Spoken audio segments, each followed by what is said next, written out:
தன்னோட காட்டை சுத்தி பார்க்க கிளம்பின சோனாக்குருவியோட சின்ன குழந்தை கொக்கு வீட்டுக்கு திரும்பி போக நினைக்கும் போது வழி தவறி வேற திசையில பறந்து வந்துட்டான். இப்படி பறந்து வந்த கொக்கு ரொம்ப தூரம் பறந்து வந்ததால வேற ஒரு காட்டுக்கு வந்து சேர்ந்துட்டான். அந்த சமயத்துல ராத்திரி ஆனதால அந்த காடு இருட்டாயிடுச்சு. இந்த காடு எனக்கு ரொம்பவும் புதுசா இருக்கு. நான் இதுக்கு முன்னாடி இந்த காட்டுக்கு வந்ததே இல்ல. தான் வழி தவறி வேற ஒரு காட்டுக்கு வந்த விஷயமே கொக்குக்கு இப்பதான் புரிய வந்துச்சு. அதே சமயத்துல அவங்க அம்மா சொன்ன வார்த்தையும் ஞாபகத்துக்கு வந்தது. கொக்கு, நாம ஒரு இக்கட்டான சூழ்நிலையில இருக்கும் போது பயப்படவே கூடாது, தைரியமா யோசிக்கணும். அப்பதான் இந்த மோசமான சூழ்நிலையில இருந்து நம்மளால வெளியில வர முடியும். அம்மா சொன்னதை நினைச்சு பார்த்த உடனே கொக்குவோட கண்கள்ல இருந்து கண்ணீர் வந்துச்சு. அம்மா, நீங்க சொன்ன மாதிரியே நான் தைரியமா இந்த சூழ்நிலையை எதிர்கொள்ளுவேன். எப்படியாவது முயற்சி பண்ணி நம்ம வீட்டுக்கு வந்து சேர்ந்துடுவேன். இப்படி சொன்ன கொக்கு பிறகு அன்னைக்கு ராத்திரி பூரா அந்த மரத்து மேலேயே உட்கார்ந்துருக்க முடிவு பண்ணி அங்கேயே உட்கார்ந்துருந்தான்.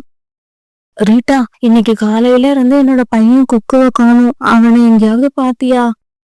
என்னது, காலையில போன கொக்கு இன்னும் வரலையா? என்ன சொன்னா இவ்வளவு அலட்சியமா இருந்துட்ட? சின்ன குழந்தைங்க காணாம போனா அவங்க மறுபடியும் வீட்டுக்கு வர்றது ரொம்ப கஷ்டம்னு உனக்கு தெரியாதா? போன வாரம் கூட புல்புல்லோட குழந்தை ஒண்ணு இந்த மாதிரி தான் காணாம போச்சு. இன்னைக்கு வரைக்கும் வீடு திரும்பல. இல்ல ரீட்டா, நீ நினைக்கிற மாதிரி இல்ல. கொக்கு புத்திசாலி, தைரியமானவ, எப்படியாவது வீட்டுக்கு வந்து சேர்ந்துடுவான். இப்படி சொன்னா குருவி பிறகு வீட்டுக்கு போய் தன்னோட பையன் கொக்குவை எதிர்பார்த்து ஜன்னல்லயே உட்கார்ந்து அழுதுகிட்டு இருந்தது. மறுநாள் பொழுது விடிஞ்சிச்சு. பொழுது விடிஞ்ச உடனே வீட்டை விட்டு வெளியில கிளம்பின சோனா குருவி கொக்குவை தேடிட்டு மலைப்பகுதியை நோக்கி பறந்து போச்சு. இதே சமயத்துல நாம ஒரே இடத்துல உட்கார்ந்து யாராவது வேடர்கள் வந்து நம்மளை பிடிச்சிட்டு போயிடுவாங்கன்னு நினைச்ச கொக்கு அந்த இடத்துல இருந்து அடர்த்தியான காட்டு பகுதிக்குள்ள பறந்து போனான்.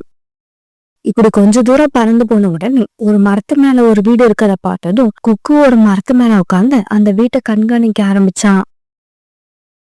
கொஞ்ச நேரம் கழிச்சு ஒரு வயதான பறவை விறகு கட்டை தூக்கிட்டு அந்த வீட்டுக்கு பறந்து வந்துச்சு. இந்த வீடு ஒரு வயதான பறவையோட வீடு போல இருக்கு. இந்த பறவையால நமக்கு எந்த ஆபத்தும் இருக்காது. அதனால நம்ம இவங்க கிட்ட போய் உதவி கேட்கறதுல எந்த தப்பும் இல்ல. இப்படி நினைச்ச கொக்கு அந்த வீட்டை நோக்கி பறக்க ஆரம்பிச்சான். இப்படி போன கொக்கு அந்த வீட்டு கதவை தட்ட ஆரம்பிச்சான். பிறகு கொஞ்ச நேரத்துல அந்த வயதான பறவை கதவை திறந்துகிட்டு வெளியில வந்துச்சு. பாட்டி, எங்க காட்டை சுத்தி பார்க்க கிளம்பினா வழி தவறி இந்த காட்டுக்கு வந்து சேர்ந்துட்டேன். நான் எங்க காட்டுக்கு போய் சேர நீங்க தான் எனக்கு உதவி பண்ணணும். பிறகு கொஞ்ச நேரம் கொக்குவை உத்து பார்த்த அந்த வயதான பறவை அவனை தன்னோட வீட்டுக்குள்ள அழைச்சிட்டு போச்சு. தம்பி, உன்னோட பேரு என்ன? பாட்டி, என்னோட பேரு கொக்கு. உங்க அம்மா பேரு? எங்க அம்மா பேரு சோனா. குக்கு, நீ கவலைப்படாத. நான் எப்படியாவது உன்னை உங்க அம்மா கிட்ட கொண்டு போய் சேர்த்துறேன். நீ ரொம்ப பசியில இருப்ப. இப்ப இந்த தானியங்களை சாப்பிடு. இப்படி சொல்லிட்டு அந்த வயதான பறவை கொஞ்சம் தானியங்களை கொக்குவுக்கு கொடுக்க நிறைய பசியில இருந்த கொக்கு அந்த தானியங்களை சாப்பிட ஆரம்பிச்சான். கொக்கு தானியங்களை சாப்பிட்டு முடிச்சதும் அந்த வயதான பறவை இப்படி பேச ஆரம்பிச்சது. சரி வா, நான் உன்னை அழைச்சிக்கிட்டு போய் உங்க அம்மாவை கண்டுபிடிச்சு அவங்க கிட்ட சேர்க்கறதுக்கு முயற்சி பண்றேன். இப்படி சொன்ன அந்த வயதான பறவை பிறகு தனக்கு தேவையான கொஞ்சம் பொருட்களை மூட்டையா கட்டி எடுத்துக்கிட்டு குக்குவையும் கூப்பிட்டுக்கிட்டு வீட்டை விட்டு வெளியில பறந்து போச்சு.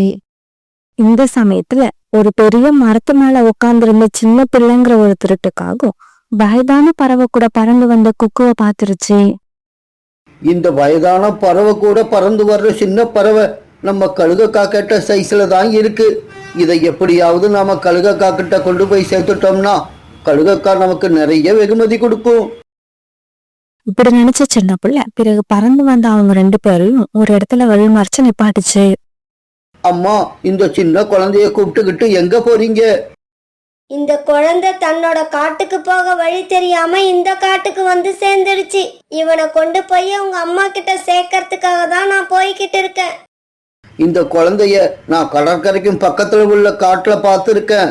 எனக்கு இவங்க வீட்டையும் இவங்க அம்மாவையும் நல்லா தெரியும். நீங்க என் கூட வாங்க, நான் கொண்டு போய் இவனை இவங்க அம்மா கிட்ட சேர்த்துடுறேன். சின்ன பிள்ளை இப்படி சொன்னதை கேட்டதும் கொக்கு ரொம்ப சந்தோஷமாகி துள்ளி குதிக்க ஆரம்பிச்சான். தாத்தா, உங்களுக்கு ரொம்பவும் நன்றி. என்ன கொண்டு போய் சீக்கிரமா எங்க அம்மா கிட்ட சேர்த்துருங்க. பிறகு சின்ன பிள்ளை முன்னால பறந்து போக அது பின்னாலேயே அந்த வயதான பறவையும் குக்குவும் பறந்து போனாங்க. இப்படி இவங்க 2 பேரும் அழைச்சிட்டு போன சின்ன பிள்ளை அவங்கள தன்னோட வீட்டுக்கு அழைச்சிட்டு போயிடுச்சு. இது என்னோட வீடுதான். நீங்க 2 பேரும் இங்கேயே இருங்க. எனக்கு ஒரு சின்ன வேலை இருக்கு. அதை முடிச்சிட்டு வந்ததுக்கு அப்புறம் நாம எல்லாரும் மறுபடி பயணத்தை கண்டினியூ பண்ணலாம். இப்படி சொன்ன சின்ன பிள்ளை பிறகு தன்னுடைய வீட்டுக்கும் பக்கத்துல குடியிருந்த காங்களோட வீடு நோக்கி பறந்து போச்சு. நண்பர்களே, இன்னைக்கு என் கையில ஒரு வயதான பறவையும் ஒரு குழந்தை பறவையும் மாட்டி இருக்காங்க. அவங்க 2 பேரையும் வீட்டுக்குள்ள உட்கார வச்சு கதவை வெளிப்பக்கமா தாழ்பால் போட்டுட்டு வந்துட்டேன். அப்படியா? அவங்களை இப்ப என்ன பண்றதா ஐடியா பண்ணிருக்க? வேற என்ன பண்றது? அவங்க 2 பேரையும் கழுகக்கா கிட்ட ஒப்படைச்சிட்டு அது கொடுக்கற வெகுமதியை வாங்கிக்க போறேன். அந்த பறவைகள் 2 பேரும் என்னோட வீட்டை விட்டு வெளியில வராம பாத்துக்குங்க. அப்படி நீங்க பாத்துக்கிட்டீங்கன்னா கழுகக்கா கொடுக்கற வெகுமதியில நான் உங்களுக்கும் கொஞ்சம் கொடுப்பேன். இப்படி சொல்லிட்டு சின்ன பிள்ளை கழுகாக்காவை பாக்கறதுக்காக பறந்து போச்சு. காலுஜி, இந்த சின்ன பிள்ளை கிட்ட மாட்டின அந்த 2 பறவையையும் நினைச்சா எனக்கு ரொம்ப பாவமா இருக்கு. அவங்கள எப்படியாவது காப்பாத்தணும். அப்படியா? அப்படின்னா என் கூட வா. இப்படி சொன்ன காலுக்காவும் பிறகு கோரிக்காகத்தை கூப்பிட்டுக்கிட்டு சின்ன பிள்ளை வீட்டை நோக்கி பறந்து போச்சு. இப்படி போன இவங்க 2 பேரும் சின்ன பிள்ளை வீட்டோட கதவை திறந்துகிட்டு வீட்டுக்குள்ள போனாங்க. இங்க பாருங்கம்மா, நீங்க இந்த குழந்தைய கூப்பிட்டுக்கிட்டு உடனே இந்த இடத்த விட்டு போயிடுங்க. உங்களை இங்க அழைச்சிக்கிட்டு வந்த அந்த காகம் நல்ல எண்ணத்தோடு உங்களை இங்க அழைச்சிக்கிட்டு வரல. உங்க 2 பேரையும் ஒரு கழுகு கிட்ட விற்பனை பண்றதுக்காக தான் அது இங்க அழைச்சிக்கிட்டு வந்திருக்கு. கோரிக்காக சொன்னதை கேட்ட உடனே அந்த வயதான பறவை அதிர்ச்சி ஆயிடுச்சு. அப்படியா? நீங்க சொல்றது உண்மையா? அந்த காகம் இந்த குழந்தைய அவங்க அம்மா கிட்ட சேர்த்தறன்னு சொல்லிதான் இங்க அழைச்சிக்கிட்டு வந்துச்சு. ஆமாமா, அந்த காகம் இப்படிதான் மத்தவங்களுக்கு நம்பிக்கை வர்ற மாதிரியே நடந்துக்கும். உங்களை மாதிரி இந்த காடு வழியா பறந்து போற பறவைகளை இப்படியெல்லாம் பேசி ஏமாத்தி ஒரு கழுகுக்கு இரையாக்குறது தான் அந்த காகத்தோட பழக்கம். இங்க பாருங்க, பேசிக்கிட்டே நேரத்தை வீணாக்காதீங்க. சீக்கிரமா இந்த இடத்த விட்டு கிளம்பிடுங்க. அந்த காகம் எந்த நேரம் வேணாலும் திரும்பி வந்துடலாம். அப்படி திரும்பி வந்துட்டா நீங்க இந்த வீட்டை விட்டு எங்கேயும் போக முடியாது. கோரிக்காக சொன்னதை கேட்டுட்டு பயந்து போன அந்த வயதான பறவை குக்குவும் அழைச்சிக்கிட்டு அந்த வீட்டை விட்டு பறந்து போயிடுச்சு. கழுகக்கா, கழுகக்கா, சீக்கிரமா என் கூட என் வீட்டுக்கு வாங்க. ஏன், எனக்காக உன்னோட வீட்டுல என்ன வச்சிருக்க? ஏதாவது விருந்து வைக்க போறியா? ஆமா கழுகக்கா, உங்களுக்காக ஒரு வயதான பறவையையும் ஒரு குருவி குழந்தையையும் பிடிச்சு வச்சிருக்கேன். சின்ன பிள்ளை சொன்னதை கேட்டுட்டு கழுகாக்கா சந்தோஷத்துல டான்ஸ் ஆட ஆரம்பிச்சது. சின்ன பிள்ளை, உனக்கு எப்படி நன்றி சொல்றதுன்னே தெரியல. நீ சொன்ன மாதிரி உங்க 2 பேரையும் என்கிட்ட ஒப்படைச்சிட்டேன்னா உனக்கு நான் என்ன வேணாலும் தருவேன். ஆனா ஏற்கனவே என்ன ஏமாத்தின மாதிரி இந்த தடவை ஏமாத்திட மாட்டல்ல? என்ன கழுகக்கா இப்படி கேட்டுட்டீங்க? நான் ஒரு தடவை தான் தவறு செய்வேன். அதே தவிர மறுபடியும் செய்யவே மாட்டேன்.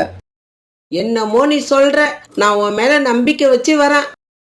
இப்படி சொன்ன கழுகாக்கா பிறகு சின்ன பிள்ளை கூட பறந்து அதோட வீட்டுக்கு போச்சு.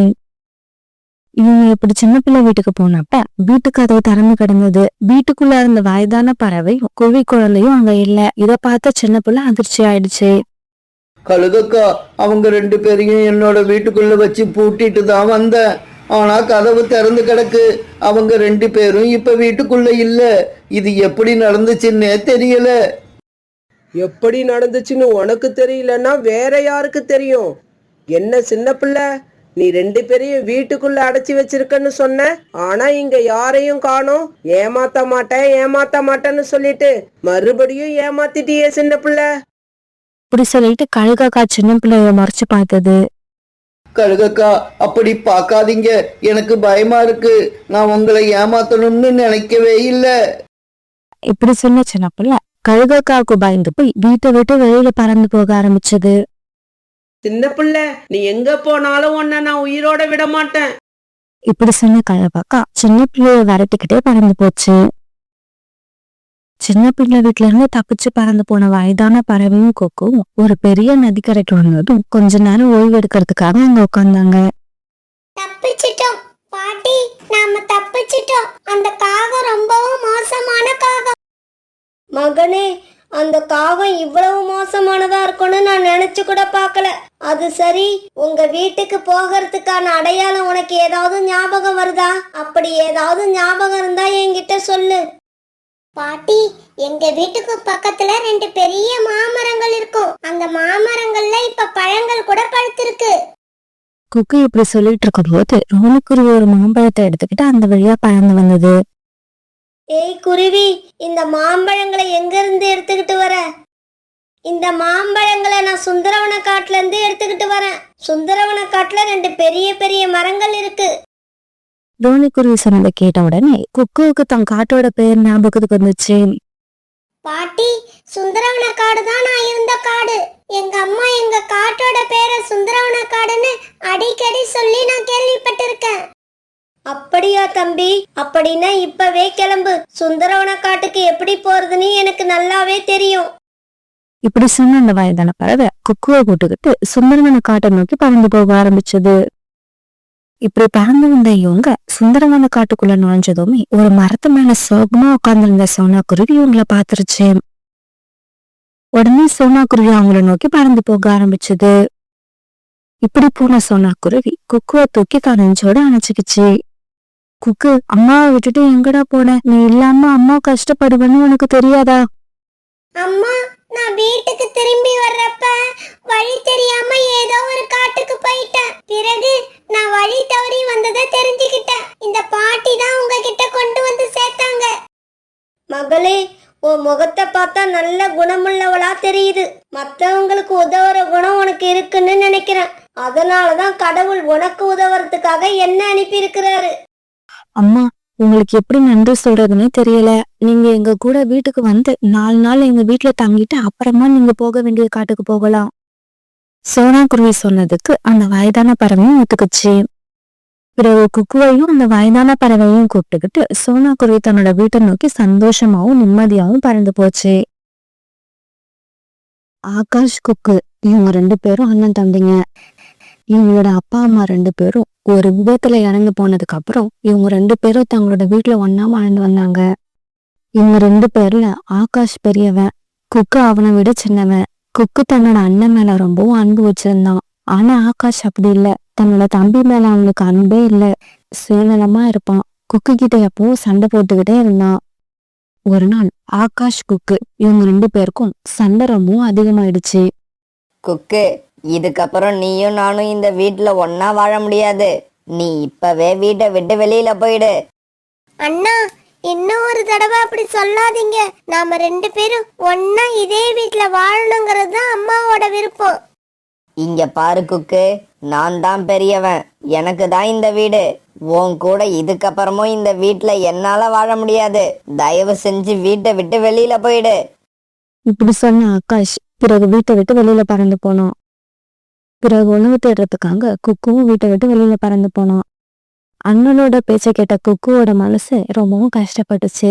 இருந்தாலும் அண்ணனுக்கு விருப்பம் இல்லாதப்ப தொடர்ந்து அதே வீட்டுல தங்க கூடாதுன்னு குக்கு முடிவு பண்ணிட்டான். இப்படி தன்னோட அண்ணனை பத்தியே நினைச்சிட்டு போன குக்குவை பார்த்த வயதான மரம் ஒண்ணு குக்குவுக்கு குரல் கொடுத்து கூப்பிட்டுச்சு. சின்ன குருவியே, என்கிட்ட வா. நான் ரொம்ப கஷ்டத்துல இருக்கிறேன். எனக்கு உதவி செஞ்சுட்டு போ.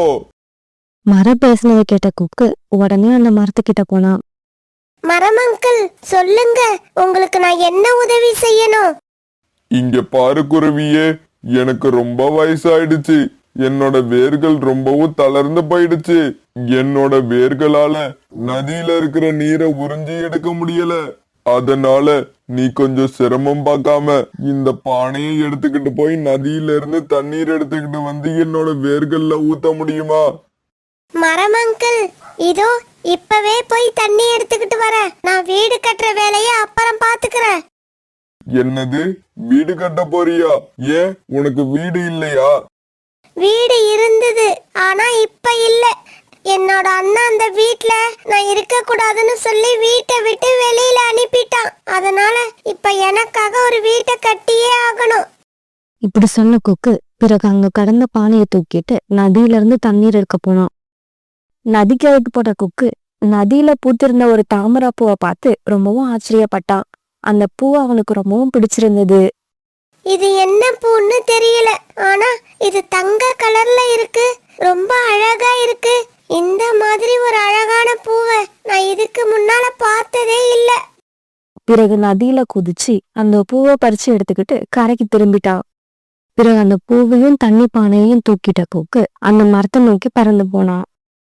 அந்த மரத்துக்கிட்ட போன கொக்கு தான் எடுத்துட்டு வந்த தண்ணி எல்லாத்தையும் அந்த மரத்தோட வேருக்கு ஊத்துனான். சின்ன குருவியே, என்னோட தாகம் இப்பதான் தீர்ந்தது. நான் சந்தோஷமா இருக்கேன். என்னோட தாகத்தை தீர்த்த உனக்கு ரொம்பவும் நன்றி. அப்புறம் இப்ப நான் உனக்கு ஒரு ரகசியத்தை சொல்ல போறேன். ரகசியமா? என்ன ரகசியம்? நீ இப்ப நதியில இருந்து எடுத்துக்கிட்டு வந்திருக்க அந்த பூ சாதாரண பூ இல்ல, அது தங்க பூ. அந்த பூவால உனக்கு நிறைய பணம் கிடைக்கும். மரம் அங்கிள், உங்களோட பேச்சு எனக்கு புரியல. எனக்கு கொஞ்சம் தெளிவா சொல்லுங்க. இங்க பாரு குருவி, நீ இந்த தங்க பூவை எடுத்துக்கிட்டு மார்க்கெட்ல இருக்கிற தங்க வியாபாரி கிட்ட போ. அப்புறம் தான் உனக்கு எல்லா விவரமும் புரிய ஆரம்பிக்கும். பிறகு அந்த தங்கப்பூவை எடுத்துக்கிட்ட கொக்கு அந்த மரத்துக்கு நன்றி சொல்லிட்டு மார்க்கெட்டை நோக்கி பறந்து போனா. தம்பி, இது சாதாரண பூ இல்ல, தங்கப்பூ. இந்த பூ உனக்கு எங்க இருந்து கிடைச்சது? இந்த பூவோட விலை மதிப்பு அதிகம். இந்த பூவை கடவுள் எனக்கு கொடுத்தாரு. நான் வீடு கட்டுறதுக்காக பணம் இல்லாம தவிச்சுக்கிட்டு இருந்தேன். அத பார்த்து இறக்கப்பட்ட கடவுள் எனக்கு இந்த பூவை கொடுத்திருக்காரு. பிறகு இந்த பூவை நல்ல விலைக்கு வித்துட்டு வந்த கொக்கு அதுல இருந்து கொஞ்சம் பணத்தை எடுத்து தனக்காக ஒரு அழகான வீட்டை கட்டிக்கிட்டான். அந்த வீட்டுல அவன் ரொம்ப சந்தோஷமா வாழ ஆரம்பிச்சான். அன்னைக்கு சாயங்காலம் வீட்டுக்கு வந்த ஆகாஷ் வீட்டுல கொக்கு இல்லாத பார்த்துட்டு ரொம்ப சந்தோஷப்பட்டான். அப்பாடா, குக்கு வீட்டை விட்டு போயிட்டான் போல இருக்கு. இதுக்கப்புறம் இந்த வீடு பூரா எனக்கு மட்டும்தான் சொந்தம். நான் இனிமே கல்யாணம் பண்ணிக்கிட்டு என்னோட குடும்பத்தோட இந்த வீட்டுல சந்தோஷமா இருப்பேன். ஆகாஷ் இப்படி யோசிச்சுக்கிட்டு இருக்கும்போது குக்கு அங்க வந்தான். ஆகாஷ், இந்தா, நான் உனக்காக இனிப்பு எடுத்துக்கிட்டு வந்திருக்கேன். குக்கு, சந்தோஷமா இருக்கிறவங்க தான் மத்தவங்களுக்கு இனிப்பு கொடுத்து கொண்டாடுவாங்க. ஆனா நீ எதுக்காக எனக்கு இனிப்பு கொடுக்கறன்னு தெரியல. ஆகாஷ், நான் எனக்காக ஒரு புது வீட்டை கட்டி முடிச்சிட்டேன். நீ என்ன வீட்டை விட்டு வெளியில போக சொன்னதாலதான் என்னால புது வீடு கட்ட முடிஞ்சது. அதனாலதான் உனக்கு இனிப்பு வாங்கிட்டு வந்தேன். என்னது, புது வீடு கட்டிட்டியா? புது வீடு கட்டுற அளவுக்கு உனக்கு பணம் எப்படி கிடைச்சது? ஆகாஷ் இப்படி கேட்டதும் குக்கு நடந்தது எதையும் மறைக்காம உள்ளத உள்ளபடி ஆகாஷ் கிட்ட சொல்ல ஆரம்பிச்சான். கடவுளோட அருளால தான் எனக்கு இந்த தங்கப்பூ கிடைச்சது. அதனாலதான் என்னால புது வீடு கட்ட முடிஞ்சது. குக்கு, நீ புது வீடு கட்டினதால என்னை விட வசதியா இருக்கலாம்னு மனசுல நினைச்சுக்காத. நான் ஒரு நாளும் அப்படி நடக்க விட மாட்டேன். ஆகாஷ் இப்படி கோபமா பேச ஆரம்பிச்சதும் குக்கு அங்கிருந்து தன்னோட வீட்டுக்கு பறந்து போனான். அன்னைக்கு ராத்திரி தன்னோட கூட்டுல படுத்த ஆகாஷுக்கு தூக்கமே வரல. நாளைக்கு நானும் அந்த மரத்துக்கு போய் தண்ணி ஊத்துறேன். அந்த மரம் எனக்கும் தங்கப்பூ கொடுக்கும். அதை வச்சு நான் குக்குவை விட பெரிய பணக்காரன் ஆயிடுவேன். இப்படி நினைச்சுக்கிட்டே இருந்த ஆகாஷ் பிறகு அப்படியே தூங்க ஆரம்பிச்சான். மறுநாள் பொழுது விடிஞ்சிச்சு. காலையில சீக்கிரமா கண் முழிச்ச ஆகாஷ் அந்த மரம் இருக்கிற இடத்த நோக்கி பறக்க ஆரம்பிச்சான். குக்கு சொன்ன இடத்துக்கு போன ஆகாஷ் அங்க குக்கு சொன்ன மாதிரி எந்த வயதான மரமும் இல்லாத பார்த்துட்டு அதிர்ச்சி ஆயிட்டான். குக்கு சொன்னது இந்த இடம்தான்.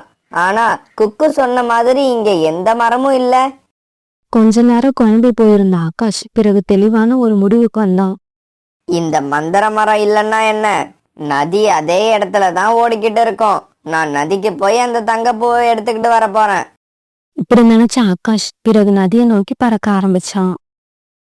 ஆகாஷ் நதிக்கரைக்கு போய் பார்த்தப்ப நதியில ஒரு தங்கப்பூ மிதந்துகிட்டு இருந்தது.